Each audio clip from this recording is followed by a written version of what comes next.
किसी महिला के मंगलसूत्र पे चली जाए, अब कुछ बचा है?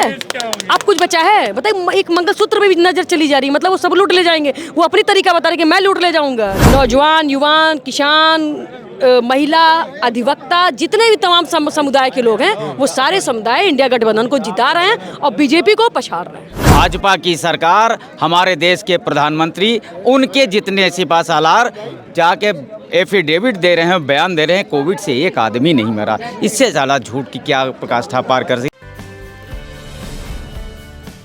2024 के चुनाव को लेकर अभी अधिवक्ताओं के क्या मुद्दे हैं, उसको लेकर मैं लखनऊ में स्थित हूँ और मैं उनसे जानने की कोशिश करूँगा उनके क्या मुद्दे हैं और वो इस बार किस दल को समर्थन करने जा रहे हैं। मैम, क्या मुद्दे हैं और किस दल को समर्थन करने? मैं आपको बता दूं, हम लोग अधिवक्ता सभा संगठन से और सारे कई अधिवक्ताओं के संगठन, सारे आपने देखा है कि जो हुजूम अधिवक्ताओं का यहाँ जुटा है वो आपको इसके पहले नामांकन में नहीं दिखा होगा, ठीक है। और अधिवक्ता का सबसे बड़ा अधिवक्ता प्रोटेक्शन एक्ट, जो हमने बीजेपी सरकार से हम लोग ने मांग की थी कि भाई हम लोग की प्रोटेक्शन को लागू किया जाए, इन्होंने नहीं सुना। अच्छा, अधिवक्ताओं का दिल्ली से लेकर हापुड़ तक पुलिस के साथ टकराव हुआ है। इस सरकार में अक्सर देखा गया, बार बार टकराव हुए हैं।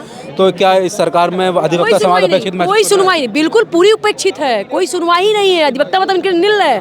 और चीज के लिए अधिवक्ता की जरूरत है, लेकिन अधिवक्ता के प्रोटेक्शन के लिए, अधिवक्ताओं के हित के लिए, अधिवक्ताओं के न्याय के लिए इनकी कोई भी सुनवाई नहीं है। हमारी कोई भी सुनवाई नहीं है। जो अधिवक्ता वही दिल्ली पर राज करेगा। आप सुने, पीछे आपको आवाज भी आ रही है, क्योंकि मैं आपको बता रही हूँ जितने यहाँ सारे लोग खड़े हैं कि हम कौन सा, जैसे इंडिया गठबंधन है, तो आपको लगता है कि आपके जितने भी समस्याओं का बता दूं, सुनिए, सिद्धार्थनगर से लेके एक सिद्धार्थनगर नेपाल का कोना शुरू कर रहे हैं हम, और आपके पूरे यूपी में घूम लीजिए। आदरणीय नेताजी ने जितना अधिवक्ताओं के लिए काम किया है, जितना अधिवक्ताओं के काम के लिए किया, जितना बिल्डिंगें बनाई है, वो आदरणीय नेताजी ने बनाई हैं। इनकी कोई भी बिल्डिंग दिखा दी जिन्होंने अधिवक्ताओं को दी हो, जो साक्षात है। आप कहीं भी चले जाइए, जितने भी जिले में जाइए, और देखिए नेताजी ने जो बिल्डिंग बनाई, उस छत के नीचे हम अधिवक्ता रह रहे हैं, हम नेता रोजी रोटी अपना दे रहे हैं। अच्छा, जिस तरह से अधिवक्ता समाज के लोग अक्सर संसद के अंदर जाकर बैठते हैं और सबसे ज़्यादा अधिवक्ता ही सांसद बनकर या विधायक बनकर पहुंचते हैं, लेकिन फिर भी अधिवक्ता समाज अगर अपने आप को अपेक्षित महसूस कर रहा है, तो ये भी तो एक शर्म की बात है ना। क्यों शर्म की बात है? अपेक्षित बताइए। अधिवक्ता तो वहाँ पे हमारी बात रखता है, वो तो करता ही, लेकिन सरकार होती, मेन सरकार होती है ना, केंद्र में वो है, स्टेट में वो है, हमारी सुनवाई वही नहीं कर रहा है, तो क्या करेगा कोई? क्या आप एक चीज़ बताइए, वर्तमान सरकार में कई सांसद विपक्ष के भी हैं, कई विधायक विपक्ष, कितनी सुनवाई उनकी हो रही है? आप ही बता दीजिए, कितनी सुनवाई हो रही है? फिर खाका पे चल रहा है, कोई काम नहीं हो रहा है। सुनवाई काम तो उन्हें करना है ना, स्टेट भी उनका है, सेंट्रल भी उनका है, काम कुछ हो नहीं रहा है। तो बदलाव होगा क्या इस बार? बदलाव होगा। बदलाव मैं आपको बता दूं, बदलाव जनता कर रही है। पूरे आपके लखनऊ से यूपी में जनता कर रही है बदलाव। इसका मतलब आप कहना चाह रहे हैं ये चुनाव जो है जनता बनाम भारतीय जनता? नौजवान, युवान, किसान, महिला, अधिवक्ता, जितने भी तमाम समुदाय के लोग हैं, वो सारे समुदाय इंडिया गठबंधन को जिता रहे हैं और बीजेपी को पछाड़ रहे हैं। बीजेपी को पछाड़ रहे हैं? जी बिल्कुल। कितनी सीटें लग रही है उत्तर प्रदेश में भाजपा की? भाजपा की कितनी सीटें लग रही हैं उत्तर प्रदेश में? कितनी लग रही हैं मैं आपको बता दूं, मुझे मतलब मैं आपको दिल से बता दूं, बहुत ज़्यादा अगर बहुत कोशिश करेंगे वो, तो 5 से 6 सीटें उनको मिल जाएंगी। बहुत कोशिश करेंगे, 5 से 6 सीटें? बिल्कुल बिल्कुल बिल्कुल, बहुत कोशिश करेंगे तो लखनऊ भी जीत जाएंगे इस बार? पूरी कोशिश है कि हम लोग जीते, पूरी कोशिश है, और आप लोग के माध्यम से जीतेंगे। वो तो आप लोग कभी सुनवाई नहीं करते, वो तो पत्रकार अगर आप सही बात रखते हो तो आपको भी जेल पहुंचा देते हैं। वो तो आपकी भी हित की बात नहीं करते, उनकी बात क्या करेंगे यार? ये जो आप चैनल और ये मोबाइल लेकर घूम रहे हैं ना, अगर जिनकी आप पैरवी कर रहे हो ना, वो ये सारे चैनल बंद हो जाएंगे, एक दिल्ली दूरदर्शन चलेगा पहले की तरह। नहीं, हम किसी की पैरवी नहीं कर रहे हैं, हम आपकी आवाज़ उठाने के लिए हम यहाँ पर आए हैं और आपकी राय जानने के लिए आए हैं। यही जाए, पत्रकार भाई को भी जेल भेज चुके हैं, जिस पत्रकार भाई ने सच्चाई उठाई थी उसको भी जेल भेज दिए थे। तो आप पैरवी कर रहे हैं, जैसे चैनल वाले हैं, वो चैनल वाले सब समाप्त हो जाएंगे, एक दिल्ली दूरदर्शन चलेगा, जो बोलेंगे वो बोलेगा, आपकी स्वतंत्रता खत्म। मन की आवाज चलेगी, बाकी किसी दूरदर्शन के अलावा गोदी मीडिया भी चल रहा है, वो सब बंद हो जाएगा अगर आप पैरवी करेंगे तो। अगर आप इसी तरह पैरवी करेंगे तो बंद हो जाएगा। नहीं, हमारा बंद हो सकता है क्योंकि हम जनता की आवाज़ उठा रहे हैं, लेकिन जो गोदी मीडिया है जो 24 घंटे, अगर आप जनता की आवाज़ चलाते तो ये स्थिति आपकी ना होती। आप उनकी भाषा ना बोलते ना, हम आपकी भाषा बोलते हैं। जनता की भाषा क्या है आप बताइए? आप ट्रायल कर रहे हैं, ट्रायल, आप मीडिया ट्रायल कर रहे हैं। नहीं, हम मीडिया ट्रायल नहीं कर रहे, हम आपसे पूछने के लिए हैं। ये मीडिया ट्रायल आप कर रहे हैं, आप जनता की बात कर ही नहीं रहे। अगर आप जनता की बात करना सीख जाएं तो कोई दिक्कत, कोई परेशानी, सब जमीनी मुद्दे सामने आ जाएंगे। क्या है जमीनी मुद्दे सर आपके? जमीनी मुद्दे ये हैं, बेरोजगार, महंगाई और जन समस्याएं, बेरोजगारी, ये सब जमीनी मुद्दे हैं। क्या इन सब मुद्दों का, समस्या का समाधान कौन करेगा? अरे भाई, हम लोग आपको टिकट दे के संसद में भेजते हैं, आप हमारे समस्या का समाधान करें, कोई बाहर वाला करेगा? देखिए, अभी फिलहाल जिस देश के अंदर दो दल, हम जनप्रतिनिधि बना के भेजते हैं। समस्याओं का समाधान जो भी जनता का है वो जनप्रतिनिधि किसे चुन रहे हैं आप? किसे चुन रहे हैं? एक मिनट, वो जनप्रतिनिधि जनता चुन रही है, हम नहीं चुन रहे हैं। आप भी जनता ही हैं। तो जनता की राय यही है। आपकी क्या पसंद है? जनता की राय यही। मोदी जी को 10 साल हो गए हैं। अरे भाई, अब बदलाव चाहते हैं या नहीं? जनता बदलाव चाह रही है। हाँ, तो यही तो हम पूछना चाह रहे हैं। जनता बदलाव चाह रही है। आप ट्रायल, मैं बोला ना, मीडिया ट्रायल कर रहे हैं आप। मीडिया ट्रायल करना छोड़ दीजिए। ना सर, हम ना करेंगे। आप जनता की भाषा बोलिए और जनता के साथ चलिए। जनता चलेगी तो आप चलोगे, आपका चैनल भी चलेगा, नहीं तो सब बंद हो जाएगा। क्या भैया, 2024 के चुनाव में इस बार किसको वोट देने जा रहे हैं? इस बार बदलाव चाहिए। बहुत हो गया, 10 साल में इतनी महंगाई बेरोजगारी हो गई कि हम लोग बदलाव चाहते हैं। त्रस्त है जनता, जनता चुनाव लड़ रही है, नेता चुनाव नहीं लड़ मोदी जी तो कह रहे थे अच्छे दिन लेकर आएंगे, अब जनता त्रस्त हो उनकी गई। पार्टी के आ गए होंगे और जनता के अच्छे दिन नहीं आए। सही बात है।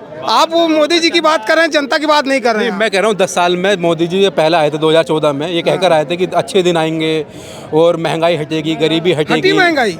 कोई महंगाई हटी? महंगाई की चर्चा हो रही, इतनी महंगाई आ गई है कि एकदम। तो मंगलसूत्र का जिक्र कर रहे हैं। अरे तो क्या है, वो तो फर्जी के मुद्दे, जमीनी मुद्दे है ही नहीं, वो उसका कोई महत्व ही नहीं। कह रहे हैं कि हिंदुओं की सारी संपत्ति छीन के मुसलमानों को दे देंगे। अरे हमारे पीएम ऐसा बोल रहे हैं, ऐसा नहीं बोल जिसकी नजर किसी महिला के मंगलसूत्र पे चली जाए, अब कुछ बचा है? अब कुछ बचा है? बताइए, एक मंगलसूत्र पे भी नजर चली जा रही, मतलब वो सब लूट ले जाएंगे। वो अपनी तरीका बता रहे कि मैं लूट ले जाऊंगा, जो बचा है वो भी लूट। 2019 में जब कोरोना आया था तो उस वक्त महिलाओं ने मंगलसूत्र बेच कर भी बेचारियों ने यात्रा की थी और रिश्वत दे देगा। कह रहा है कि कुछ लोग का मंगलसूत्र मैं बिकवा लिया, कुछ लोग का बाकी वो भी मैं ले लूंगा, वो एंड कर रहा है। उनकी नजर उसी पे भैया, ठीक है, मंगलसूत्र पे पड़ गई। यस, उनकी कोई मुद्दा नहीं है, सब फालतू के जमीनी मुद्दों पे हमारे प्रधानमंत्री जी बोलते ही नहीं है, कुछ नहीं बोलते जमीनी मुद्दों पे, शांत हो जाते हैं। वो जिस तरह से राहुल गांधी इस बार मुखर होकर जनता की बात उठा रहे हैं, कह रहे हैं कि 30 लाख पद खाली हैं, उनको भरा जाएगा और महिलाओं को, जो गरीब महिलाएं हैं, उनके खाते में 1 लाख रुपए प्रति वर्ष दिया जाएगा। तो क्या लगता है राहुल गांधी जो इतने बड़े वादे कर रहे हैं वो पूरे हो पाएंगे? नहीं हो पाएंगे? होंगे, पूरे होंगे, क्योंकि वो जुमले तो कर नहीं रहे हैं, वो वादे पूरे होंगे। लॉकडाउन की बात मत करेगा, लॉकडाउन में तो हर पत्रकार भी रोया था, हर इंसान भी रोया था। तो लॉकडाउन की बात राहुल गांधी वादे पूरे करेंगे? हाँ, पूरे करेंगे, बदलाव होगा तो पूरे करेंगे सरकार जब जाएगी। ठीक है, कुछ और लोगों से बातचीत कर लेते हैं इधर। तो क्या लग रहा है सर आपको, 2024 के अंदर बदलाव होगा या सरकार रिपीट? पूरी तरह से बदलाव होगा। बदलाव होगा जी। तो क्या मोदी जी से जनता त्रस्त हो गई है? पूरी तरह से त्रस्त है, 10 साल में पूरी तरह से त्रस्त। कह रहे हैं अच्छे दिन आ गए हैं, देश क्या कहते हैं, एक नया भारत बन गया है। अरे अच्छे दिन आ गए, इसीलिए तो पेट्रोल 200 रुपए बिक रहा है। बताओ 200 कहाँ बिक रहा है? अरे 200 लगभग बिक ही जाएगा अब की बार। अच्छा, 200 अब की बार आ जाएगा तो बिक जाएगा। अब की बार 500 पार होगा पेट्रोल। हाँ, अगर आ गए तो? हाँ, आ गया तो। और नहीं आए तो? अरे नहीं आए तो नहीं, तो क्या आना ही नहीं है। आना नहीं है अब इस बार। बदलाव होगा इस बार? बदलाव होगा, पब्लिक ने मन बना लिया, इसीलिए साइलेंट है पब्लिक। साइलेंट है। केवल इनके मीडिया जो वो है गोदी मीडिया और इनके जो व्हाट्सएप चला रहे हैं और ये सब फर्जी प्रोपोगंडा बना करके उसको और पब्लिक के बीच फैला रहे हैं। बाकी पब्लिक ने मन बना लिया बदलने का। बदलाव होगा क्योंकि इनके पास कुछ बचा नहीं। 400 पार से 150 पार जाएंगे क्या? 400 पार की तो कोई ये गणता की प्रकाष्ठा उन्होंने कर दी हाँ। कि कोविड में कितने लोग मरे ये आप भी जानते हैं और मैं भी जानता हूं, लेकिन सुप्रीम कोर्ट में एफिडेविट दिया कि कोविड से एक भी व्यक्ति नहीं मरा। ये झूठ की प्रकाष्ठा है। संसद में उठाया गया कि कोविड में कितने लोग मरे, जलाने के लिए टोकन मिल रहा था, लेकिन हमारे देश की सरकार, भाजपा की सरकार, हमारे देश के प्रधानमंत्री, उनके जितने सिपासालार जाके एफिडेविट दे रहे हैं, बयान दे रहे हैं कोविड से एक आदमी नहीं मरा। इससे ज़्यादा झूठ की क्या प्रकाष्ठा पार कर सके। आपने स्वयं देखा होगा कि मैंने अपनी लाइफ में कभी भी शमशान घाट में वैक्सीन पे भी अपनी फोटो लगा क्रेडिट ले रहे थे। अब अभी वैक्सीन का एक रिजल्ट अभी आया है, अभी एक रिसर्च आया है ब्रिटेन में, वैक्सीन केवल खरीद के उस पर दलाली खा के लोगों को ठोक दिया गया है और 52 करोड़ रुपए का चंदा भी ले लिया उसको। अरे तो 52 करोड़ ले लिया, 52 करोड़ रुपए के ये पर डे के लिया हो, अभी तो केवल वैसे है। 52 करोड़ तो पर डे लिया हो, अभी तो खुलना बाकी है। तो ये खुलासा और बाकी है। अभी खुलासा बाकी है। वैक्सीन को डिक्लेयर कर दे, वैक्सीन बिना रिसर्च से वैक्सीन को डिक्लेयर कर दे फर्जी, इससे लोग मरेंगे, बचेंगे नहीं। डिक्लेयर कर दिया, अब क्या रह गया? आज की देश की स्थिति अब कुछ नहीं रहा। अब कुछ रहा ही नहीं। वैक्सीन जिस लगा वो मरेगा।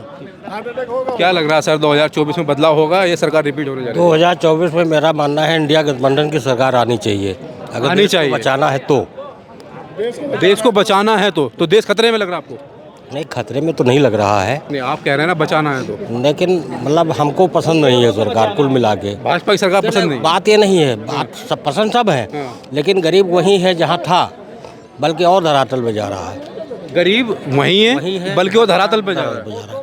मोदी जी कह रहे हैं कि हम 80 करोड़ गरीबों को मुफ्त राशन दे रहे हैं।